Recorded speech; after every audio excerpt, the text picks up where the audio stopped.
Nous passons à notre deuxième sujet.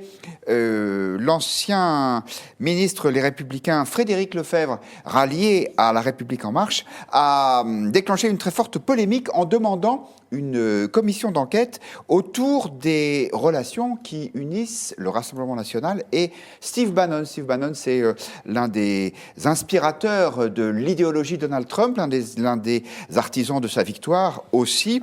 Il considère, Frédéric Lefebvre, que le Rassemblement national se rend coupable de haute trahison en ayant des liens avec cet homme. Il y a donc des parlementaires qui demandent l'ouverture d'une enquête pour intelligence avec l'ennemi. Tout ça n'est pas tout à fait du goût, évidemment, du parti de Marine Le Pen, et notamment de Jordan Bardella, qui est la tête de liste aux élections européennes. Il l'a dit ce matin à nos confrères de Sud Radio, pour lui, on marche sur la tête. Est-ce que vous vous rendez compte du délire ? Oui. Est-ce que vous vous rendez compte de l'intelligence avec l'ennemi ? Oui. C'est-à-dire qu'on a effectivement rencontré le directeur de campagne de Donald Trump et on est suspecté d'intelligence avec l'ennemi. Non mais il y a quoi ? Il y a une menace pour la sécurité nationale ? En réalité, on voit que la ficelle est assez usée et que la majorité, en réalité, qui n'a plus vraiment d'arguments à nous opposer sur le fond, puisque Mme Loiseau a visiblement du mal à faire décoller sa campagne, essaie de jeter des boules puantes depuis maintenant quelques jours. Alors commençons par donner la parole à l'accusation. Guillaume Clossat, vous avez écrit en septembre dernier une tribune au canon contre Steve Bannon qui s'appelait « Steve Bannon, go home ». C'était dans le journal du dimanche. Et vous parliez, je cite, d'attaques insupportables de sa part et de volonté de détruire l'Union européenne. Alors, ce qu'il faut bien comprendre, c'est que Steve Bannon s'inscrit dans une tradition qui n'est pas la tradition de l'État américain, donc ce n'est pas un ennemi d'État, et c'est à partir de là très difficile de mettre en œuvre ce que monsieur Lefebvre a recommandé. Mais Bannon s'inscrit dans une tradition qui est financée par des fondations américaines, notamment la fondation Heritage, qui a un département qui s'appelle le département Margaret Thatcher et qui, chaque année, depuis 10 ou 20 ans, investit 10 millions d'euros pour anéantir l'Union européenne et trouver des argumentaires pour ça. Et M. Bannon est le digne héritier de ces gens. Il est venu en Europe à l'été avec l'idée de rallier tous les populistes et de créer un vaste mouvement populiste. Et la vérité, c'est que M. Bannon, même par les populistes, on l'a dit, M. Bannon, taisez-vous et rentrez chez vous, même les populistes. Et moi, je trouve que Bannon fait pchit et que c'est un grand honneur aujourd'hui de lui consacrer autant d'énergie. Bannon a aujourd'hui échoué en Europe et je ne pense pas nécessaire de lui accorder trop de publicité. Je trouve que les médias lui ont accordé énormément de publicité quand il est arrivé en juin, juillet, août, que la vérité, c'est que c'est un homme très largement seul, pas efficace, mais qui favorise l'idée d'une internationale des populistes, qui pour moi est un problème parce que le vrai sujet en démocratie, c'est de ne pas avoir un combat entre les populistes et les progressistes, mais d'avoir différentes options progressistes ou raisonnables, etc. Ah oui, mais si tout le monde pense la même chose, non, pardon, des options différenciées. Oui. C'est-à-dire que, en vérité, si vous regardez les programmes progressistes, les beaucoup progressistes et les moyens progressistes. Pardon, si vous regardez les programmes aux élections européennes du PPE, des sociodémocrates, des Verts ou de la LDE, c'est pas du tout la même chose. Ouais, la vérité, c'est que c'est pas du tout la même chose. Et on ne parle pas du tout de ces différences. Et elles sont fondamentales. Et on ne parle que d'un conflit imaginaire qui est essentiellement en France entre des progressistes et des populistes. Ce conflit, alors c'est très bien que ça soit un grand débat, mais c'est un grand débat français. Mais dans ce cas-là, qu'est-ce qu'il a à faire avec les élections européennes ? Alors, pardon, si on en revient, je veux juste remettre un peu en perspective. Parce si on en revient à l'accusation qui est faite contre le Rassemblement national d'intelligence avec l'ennemi, moi je vais vous dire, je vais partir en prison aussi, parce qu'il y a un mois, nous avons ouvert les colonnes du Figaro Magazine à Steve Bannon pour qu'il développe sa vision de ce populisme nationaliste. Voilà, est-ce que pour autant, on est des ennemis de la France et de l'Europe ? Alors, il y a rassurez-moi. Je vais vous rassurer. À mon avis, il y a trois choses là-dedans. Il y a d'abord le mélange des qualifications juridiques qui m'inquiète un petit peu. Il y a la posture du Rassemblement national. Alors, intelligence avec l'ennemi, c'est plus ou moins quelque chose qui nous a servi sous la Troisième République et qui, depuis, est resté pour des raisons historiques évidente, c'est-à-dire essayer de se dire qu'en cas de guerre ou en cas de conflit, on pourrait l'utiliser. Néanmoins, ça là, passe par les services secrets. Je pense on est très très à côté de ce qui est en train de se passer. Néanmoins, il y a un autre délit qui est véritable, qui lui est dans le code électoral, c'est qu'un parti politique ne peut pas se faire financer par un État étranger hors zone UE. Oui. Bon.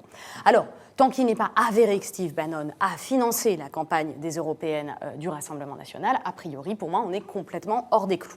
Néanmoins, ça vient au deuxième point. Le Rassemblement national, anciennement Front national, a fait tous les titres des journaux depuis 1980, même quand c'était encore Jean-Marie Le Pen, pour dire qu'on l'empêchait de s'exprimer et que donc, dès lors que le monde judiciaire entrait dans ce qui était dit au Rassemblement national, il y avait une atteinte à son pluralisme. Et moi, je crains un petit peu qu'en faisant cette commission d'enquête, on nourrisse encore cet argumentaire de la part du Rassemblement national, ce qui, moi, me gêne un petit peu.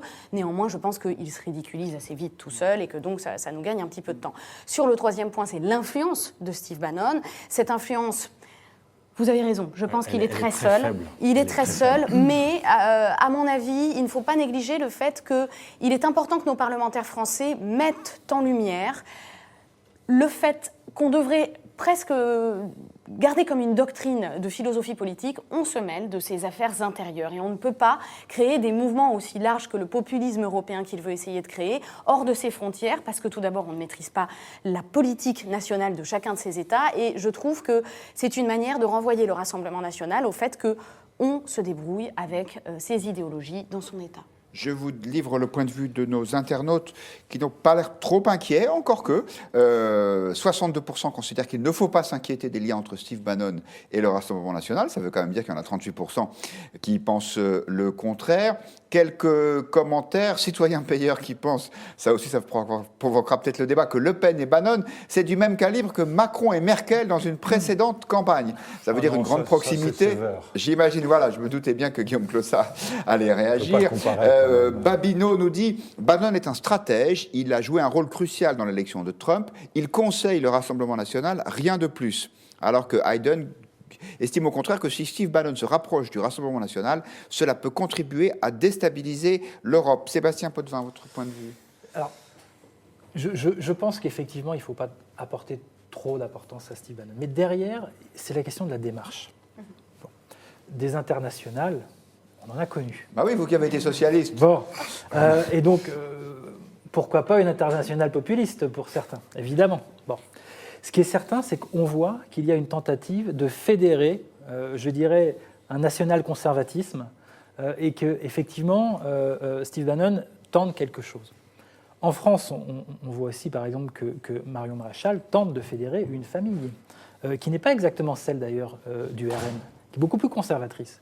Donc, ce qu'il faut regarder par rapport à tout ça, c'est quel est le sens, quelle est la direction de tout ça. Et on voit bien qu'il y a cette volonté de commencer à fédérer toutes les oppositions, notamment à un projet libéral. Et en fait, c'est une tentative d'international contre une vision libérale du monde. Et l'Union européenne symbolise cette vision libérale du monde. Donc aujourd'hui, on a quelqu'un qui dit « Ok, on va revenir sur des blocs qui sont des blocs puissants, nationaux. Les États-Unis d'un côté, ça tombe très bien. J'ai aidé Donald Trump à accéder aux responsabilités. La Russie de l'autre, ça me convient très bien. Cette Union européenne qui se trouve au milieu, dont on a du mal un petit peu à cerner les contours, etc., moi, je n'en veux pas. Donc, peu importe Steve Bannon, moi, ce qui m'intéresse, c'est ce qu'il y a derrière. Et ce qu'il y a derrière, alors là, pour le coup, moi, je suis ennemi de ce qu'il y a derrière. Mais pas forcément ennemi judiciaire, pour autant. Enfin, ou bien vous considérez que c'est... Vous l'avez dit, d'un point de vue du droit, c'est un peu compliqué de tirer les fils de tout ça. Si on voit demain qu'effectivement le Rassemblement national a été financé par des fonds qui viennent d'une fondation américaine, ça c'est interdit. Pour le reste, voilà. Et au fond, le Rassemblement national gagne des points avec tout ça, parce que son électorat se dit je suis encore plus conforté que d'habitude. Voilà, encore une fois, on nous attaque. En plus, il montre quelque chose que Marine Le Pen a énormément de mal à prouver, qu'il y a quelque chose en dehors des frontières françaises qui peut être organisé. Et c'est là où, malgré tout, les choses avancent de leur côté. Georgi Kuzmanovic, vous, l'internationalisme, ça vous hérisse pas forcément non plus, a priori? Non, mais... D'abord, juridiquement, ça n'a aucun sens. Je crois que Bannon, il est états-unien, donc il appartient à ce pays avec lequel la France est alliée dans l'OTAN. Je ne sais pas sur quoi Lefebvre se base exactement. Ensuite, une remarque sur le Front National. Je suis pas, le terme de populiste me pose problème parce qu'il s'applique à n'importe quoi, à n'importe qui. Le Front National revient au Front National de papa, avec Bannon, c'est-à-dire très pro-américain.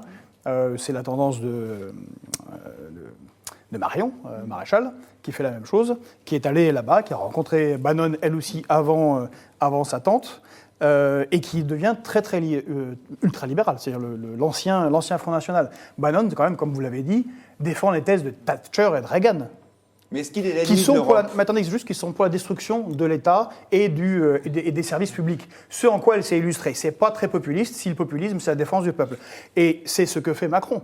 D'ailleurs, je rappelle que Macron, au début de sa présidence, Macron-Bannon, c'est la même chose ? Non, mais Macron est ultralibéral. Il détruit l'État et il détruit la protection sociale. La loi qui est proposée, on en parlait tout à l'heure, sur la réforme de la fonction publique, l'illustre assez clairement. Ils sont plutôt proches idéologiquement sur ce qu'il faut faire de l'État et comment il faut... Non, mais ils sont thatchériens plutôt. Ils sont thatchériens. C'est un peu excessif. Mais juste, je veux dire, attendez, c'est que Macron, au début de sa présidence, se disait ami de Trump. Bon, est-ce qu'on l'a jugé pour collusion avec l'ennemi ? Par contre, s'il y avait une vraie collusion avec l'ennemi qui devrait proposer, après une enquête parlementaire qui a été présidée par les Républicains, c'est sur la vente d'Alstom. On est quand même dans un pays où la moitié de nos ministres, depuis Sarkozy, et je vous interromps tout de suite, parce que la vente d'Alstom, Steve Bannon n'est pas vraiment impliqué dedans. Mais Macron, par contre, oui, j'ai compris que c'était Macron. Non, mais c'est la French American Foundation. Là, pour le coup, vous pensez qu'il y a... La moitié de nos ministres font partie d'un think tank, la French American Foundation, qui trouve des young leaders, des jeunes leaders, qui les financent, qui deviennent ministres. Et quand celui-ci était conseiller de M. François Hollande, il a vendu un fleuron national qui est Alstom, General Electric, rapportant 4,5 milliards à Bank of America, à Rothschild et à Bouygues, et qui vend notre chaudière nucléaire, qui déplace nos sous-marins nucléaires, qui assure notre dissuasion nucléaire, aux États-Unis. S'il y avait une collision avec l'ennemi réelle, je la verrais ici parce qu'elle pose réellement problème pour la dissuasion nucléaire de notre pays. Pardon de le dire, mais à partir du moment où les Américains sont un allié de l'Europe et qu'il y a des fondations, des associations qui promeuvent les relations entre les leaders, alors peut-être qu'il faut que quand les gens sont en cabinet ministériel, ils ne puissent pas y accéder, ça ne serait pas anormal, parce qu'en fait... Mais moi, je ne trouve pas malsain qu'il y ait des programmes d'amitié avec la Chine, avec les États-Unis, et d'ailleurs, pourquoi pas avec la Russie. Je trouve que la moitié de nos ministres sont passés par un groupe d'amitié franco-chinois. Ok, mais enfin, il ne faut pas non plus... Et puis, pourquoi Macron est quand même la bête noire de Bannon, c'est-à-dire que Macron... il a des qualités, c'est vrai qu'il a des défauts, mais il a une vision quand même de l'Europe qui est plus celle d'une Europe puissance, et c'est ce que Bannon ne veut pas, parce que ce n'est pas l'intérêt des États-Unis. La vérité, elle est là. Et donc, Macron est la bête noire de Bannon, il faut le dire. Et aussi de Marine Le Pen, ce qui tombe bien, ça fait effectivement des alliances objectives.